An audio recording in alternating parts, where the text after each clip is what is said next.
اللہم صلی علی سیدنا و مولانا محمد وبارک وسلم وصلی علیہ۔ حضور علیہ الصلوۃ والسلام حسن مجسم تھے، بدر مفہم، روح دو عالم، عدل مکرم، نبی معظم، رسول محتشم صلی اللہ علیہ وآلہ وسلم۔ آپ کا قد مبارک درمیانہ تھا، لیکن محفل میں جب آپ بیٹھتے تھے تو دوسروں سے بلند دکھائی دیتے تھے۔ بال مبارک چمکیلے تھے، کالے تھے، گنگریالے تھے، گنتی کے چند بال سفید تھے اور بالوں سے خوشبو آتی تھی، مہکتی رہتی تھی زلفیں۔ چہرہ بیضوی تھا، چودھویں کے چاند کی طرح حسیں تھا، بلکہ چودھویں کے چاند سے زیادہ حسیں تھا۔ نورانی چہرہ تھا، جس پر میں نے چند اشعار کہے کہ چہرہ تھا بہت ہی خوبصورت اور نورانی۔ چہرہ تھا بہت ہی خوبصورت اور نورانی، ناک مبارک پہ نور اور چمکتی تھی پیشانی۔ چہرہ بیضوی تھا اور ہلکی سی گلائی، چہرہ بیضوی تھا اور ہلکی سی گلائی، انگلیاں پتلی مخروطی اور خوبصورت کلائی، چاند سے کہیں زیادہ حسیں تھے۔ آپ چاند سے کہیں زیادہ حسیں تھے، ہلکی سی تشبیہ ہے کہ ماہ جبیں تھے۔ سر مبارک اعتدال کے ساتھ بڑا تھا اور بال گھنگریالے، زلف سیاہ تھی جیسے کالی گھٹاؤں کے ہالے، زلف سیاہ تھی کہ جیسے کالی گھٹاؤں کے ہالے۔ بال تو چند ہی سفید تھے اور ان میں تھی خوشبو جیسے عطر میں بسی ہوئی زلف یار، ہو بہو رنگ مبارک میں سفیدی اور سرخی کا حسین امتزاج تھا۔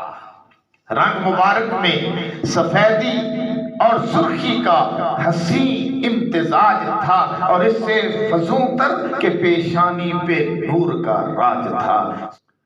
سیاہ اور سرخ ڈورے تھے، سیاہ اور سرخ ڈورے تھے اور بڑی بڑی آنکھیں، عقل و خرد اور دانش سے مزین جھکی ہوئی پلکیں، ابرو باریک اور کمان کی طرح کشیدہ، ابرو باریک اور کمان کی طرح کشیدہ، درمیان دو ابرو کے رگ درخشندہ۔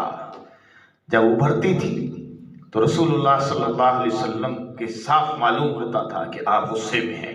جب آپ غصے میں ہوتے تھے تو وہ رگ پھڑکنے لگ جاتی تھی، وہ رگ جو حالت غصہ میں ابھر آتی تھی، وہ رگ جو حالت غصہ میں ابھر آتی تھی اور دیکھنے والوں کو واضح نظر آتی تھی۔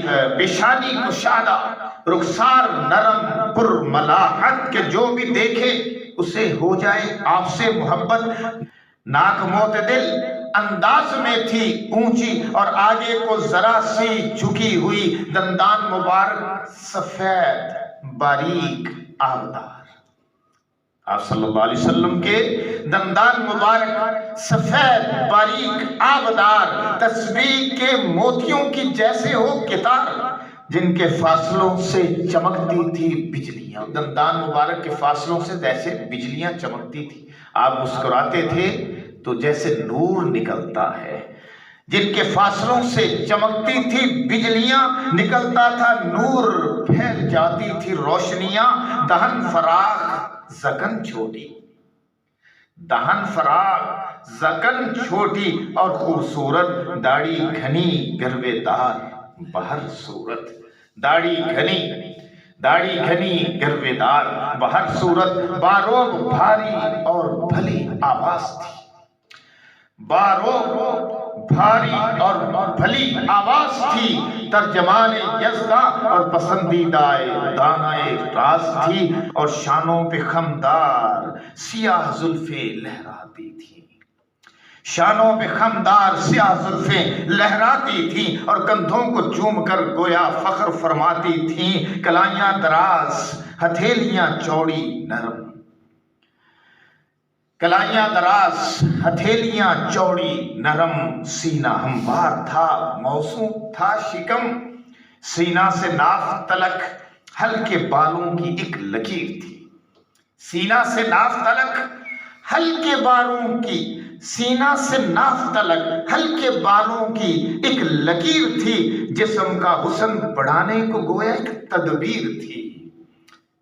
قدم مبارک پرگوشت تھے کہ قدم جما کے چلتے تھے، قدم مبارک پرگوشت تھے کہ قدم جما کے چلتے تھے، جیسے نشیب سے اتر رہے ہوں اور پاؤں اٹھا کے چلتے تھے۔ وصلی اللہ تعالی علی حبیبہ خیر خلقہ اجمعین، آمین برحمتک یا ارحم الراحمین۔